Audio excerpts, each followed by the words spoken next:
So I want my mummy, and that's what my daughter was saying when we were separated. Zoe Dronfield campaigns to make the court system less traumatic for domestic abuse survivors after suffering horrific abuse herself at the hands of an ex-partner who's now in jail. I had a cracked eye socket, broken nose in 2 places, stab wound to the neck, which was, if it was a millimetre from my jugular, I'd have only had 4 minutes to live if that caught that artery.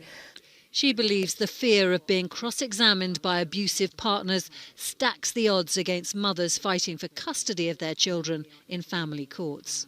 Even the thought of being cross-examined by an ex-abusive partner, many women don't even go to court because they just can't, it could potentially be their rapist, and they're not going to want to stand there and be subjected to that. It just is all weighted for the abuser. The government's long-delayed domestic abuse bill for England and Wales aims to change that. As well as banning the cross-examination of victims by their abusers in the family courts, the bill expands the government definition of domestic abuse to include financial control and manipulative non-physical abuse. A domestic abuse commissioner will be appointed and new protection orders introduced to help safeguard victims and place restrictions on offenders.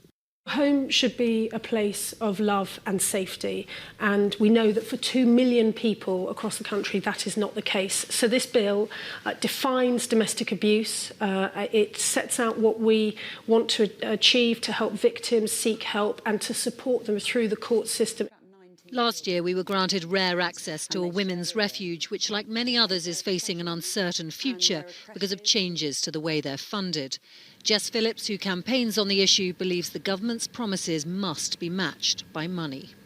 To put in an additional 8 million or 8.5 million is simply putting your finger in the dam. There needs to be not just new laws, not just new orders. There needs to be proper resources for our police forces. There needs to be a readdressing of the balance of the cutting of our local authority budgets, where 99% of refuge accommodation is funded.